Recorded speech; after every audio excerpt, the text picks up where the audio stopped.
এক ছিল এক রাজ্য যার নাম চন্দ্রপুরী। এই রাজ্যের রানী ছিলেন অতি রূপবতী এবং তার একমাত্র কন্যা রাজকুমারী চন্দ্রাবতী ছিলেন তার থেকেও সুন্দরী।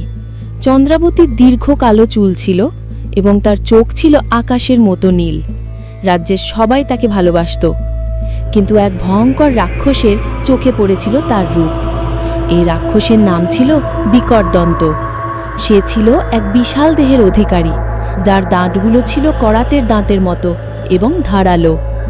বিকটদন্ত প্রায়শই রাজ্যের আশেপাশে ঘোরাঘুরি করত এবং সুযোগ খুঁজত চন্দ্রাবতীকে অপহরণ করার জন্য। একদিন রাজকুমারী তার প্রিয় হাতি, যার নাম ছিল ঐরাবত, তার পিঠে চড়ে বনের ধারে ঘুরতে গিয়েছিল। ঐরাবত ছিল এক বিশালকায় এক কালো হাতি, যার বুদ্ধি ছিল মানুষের চেয়েও বেশি। বনের মনোরম দৃশ্য দেখতে দেখতে চন্দ্রাবতী এতটাই মগ্ন হয়ে পড়েছিল যে সে খেয়ালই করেনি কখন বিকটদন্ত তাদের পিছু নিয়েছে। হঠাৎ করেই বিকটদন্ত এক বিকট চিৎকার করে চন্দ্রাবতীর সামনে এসে দাঁড়ালো। ঐরাবত ভয় পেয়ে গর্জন করে উঠল, আমাকে বাঁচাও, বাঁচাও, আমাকে এই রাক্ষসের হাত থেকে বাঁচতে সাহায্য করো। ঐরাবত, ওঠো তাড়াতাড়ি, তুমি রাজসভার লাঠিয়ালদের খবর দাও। বাঁচাতে আসবে না রে চন্দ্রাবতী, আমি তোকে বিয়ে করব। এখন তোকে আমার সঙ্গে যেতে হবে। আমি তোকে বিয়ে করে তোর রাজ্যকে রাক্ষস রাজ্যে পরিণত করব, আর তুই হলি রাজকন্যা। তোকে বিয়ে করে আমাদের যে রাক্ষস সন্তান জন্ম নেবে সে হবে অমর আর শক্তিবান। কিন্তু বিকটদন্তের শক্তি ছিল অপূরণীয়। সে এক ঝটকায় চন্দ্রাবতীকে ঐরাবতের পিঠ থেকে তুলে নিয়ে দ্রুত বনের গভীরে অদৃশ্য হয়ে গেল। ঐরাবত তার প্রিয় রাজকুমারীকে বাঁচাতে পারল না দেখে খুব দুঃখ পেল এবং দ্রুত রাজবাড়ির দিকে ফিরে গেল খবর দিতে। রাজা খবর পেয়েই সৈন্যদের পাঠালেন রাজকুমারীকে উদ্ধার করতে, কিন্তু বিকটদন্তের গুহার হদিস কেউ জানত না। রাজ্যের সকলেই যখন হতাশ, তখন এক জ্ঞানী বৃদ্ধ বললেন, বিকটদন্তকে পরাজিত করার একমাত্র উপায় হল তার শক্তি লুকিয়ে আছে এমন এক পাথরের হৃদয় খুঁজে বের করা। এই হৃদয়টি এক ভয়ঙ্কর সাপের প্রহরায় রয়েছে।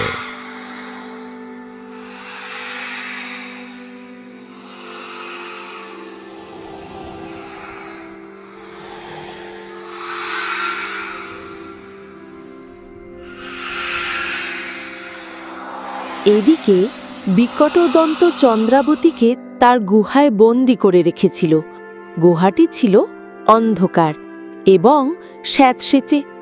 চন্দ্রাবতী কান্নাকাটি করছিল, রাক্ষস, আমাকে ছেড়ে দাও, আমি তোমার তো কোনো ক্ষতি করিনি, আমাকে এখান থেকে মুক্তি দাও, আমার এখানে থাকতে ভালো লাগছে না, আমাকে আমার রাজসভায় ফিরিয়ে দাও। চন্দ্রাবতী কান্নাকাটি করছিল, আর ঠিক তখনই সে দেখল এক ছোট্ট হাঁস গুহার এক কোণায় বসে আছে।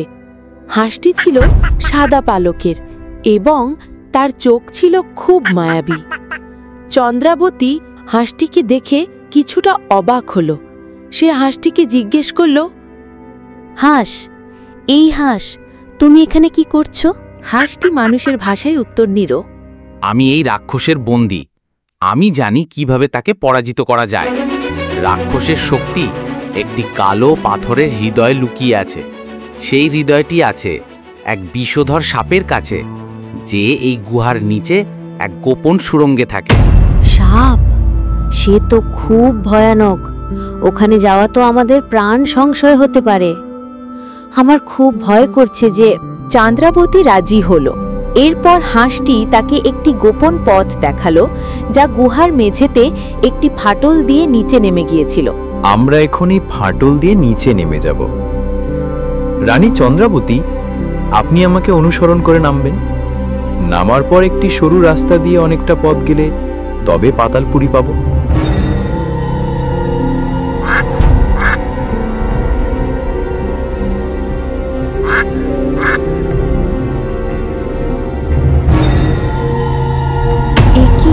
এটা তো খুব ভয়ঙ্কর আর বিপজ্জনক রাস্তা।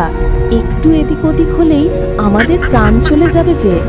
আমার খুব ভয় করছে, আমি পারবো না যেতে। রাজকন্যা, ভয় পেলে হবে না এখন। আমাদের ভয়কেই জয় করতে হবে, যে না হলে ওই শয়তান রাক্ষসকে আমরা শেষ করতে পারবো না। যে আমি উড়ে গিয়ে দেখি, তারপর আপনি আমার পথ অনুসরণ করে আসবেন। আমার খুব ভয় করছে, আমি পারবো তো? আমার সঙ্গে এত খারাপ হচ্ছে কেন? ও ভগবান, হাঁসটি তো উড়ে গেল। আমার যদি দুটো ডানা থাকতো। এরপর রাজকন্যা সরু পথ ধরে এগিয়ে যায়। কিছুটা পথ গিয়ে সে দাঁড়িয়ে পড়ে। ঠিক সে সময় সামনে চলে আসে বিকটদন্ত রাক্ষসের সেবক। কোথায় যাচ্ছিস রে? পালিয়ে যাবে কোথায়? আমার গুরুদেবের হাত থেকে পালিয়ে বাঁচবি না। রাজকুমারী কঙ্কালের বিকট রূপ দেখে ভয়ে ওপর থেকে নিচে ধাক্কা খেতে খেতে পড়ে যায়। কি, রাজকুমারী তো নিচে পড়ে গেল। এই শয়তানটা ঠিক সময়ে চলে এসেছে। এক্ষুনি আমাকে গিয়ে দেখতে হবে রাজকুমারী সুস্থ আছে কিনা।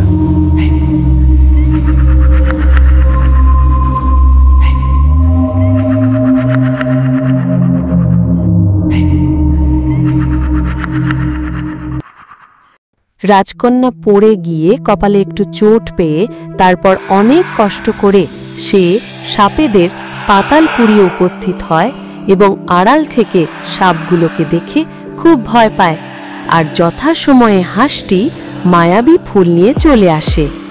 রাজকন্যার মায়াবী ফুল হাতে নিতেই ফুলের গন্ধে সব বিষধর সাপগুলো বেহুশ হয়ে পড়ে। এই হাঁস, এসো, সব সাপগুলো বেহুশ হয়ে পড়ে আছে। আমরা এখন তাড়াতাড়ি কালো পাথরটা হাতে তুলে নিই। এরপর রাজকন্যা হাঁসের শেখানো মন্ত্রের দ্বারা কালো পাথরটা হাতে তুলে নিল এবং হাঁসকে নিয়ে ওখান থেকে চলে গেল।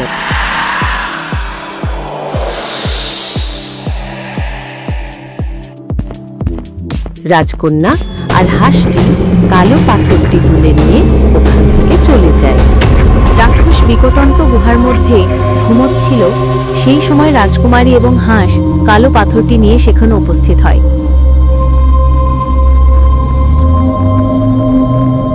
রাক্ষস তখন বেহুশে ঘুমোচ্ছিল। সেই সুযোগে রাজকন্যা কালো পাথরটি জোরে রাক্ষসের বুকে ছুঁড়ে মারে। রাক্ষসের বুকে পাথরের আঘাতে রাক্ষসের সারা শরীর আগুনে জ্বলে ওঠে। রাক্ষস রাগে ফেটে পড়ে।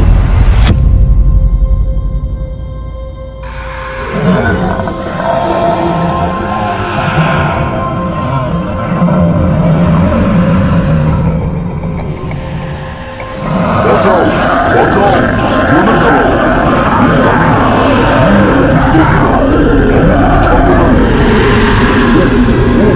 চলে গেলাম। বিকটদন্তের মৃত্যুর সাথে সাথে গুহার অন্ধকার কেটে গেল এবং সূর্যের আলো প্রবেশ করল। হাঁসটি তখন এক সুন্দর রাজপুত্রতে রূপান্তরিত হল। সে বলল যে সে বিকটদন্তের অভিশাপে হাঁসে পরিণত হয়েছিল। কি, আপনি এত সুন্দর একটা রাজপুত্র? এতদিনই শয়তান রাক্ষস আপনাকে হাঁস করে রেখেছিল। যাই হোক, আপনি নিজের রূপে এসেছেন, আমি খুব খুশি। আপনাকে অনেক ধন্যবাদ। আজকে আমি আপনার জন্যই আমি আমার রাজ্যে ফিরে যেতে পারবো। না রাজকুমারী, আপনি ভুল বলছেন। আমার একার দ্বারা কখনোই রাক্ষসকে মারা সম্ভব ছিল না। দুজনের সহযোগিতায় রাক্ষসকে মারতে পেরেছি।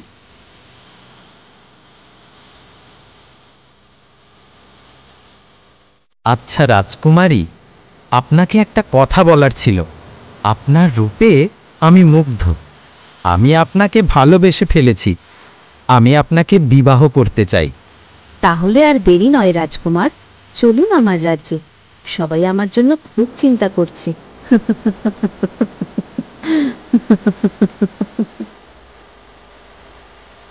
এরপর চন্দ্রাবতী ও রাজকুমার গভীর জঙ্গল পেরিয়ে রাজসভায় উপস্থিত হল। রাজকুমারীকে দেখে সবাই খুশি। তারপর দুজনার বিয়ের আয়োজন করা হলো ধুমধাম করে।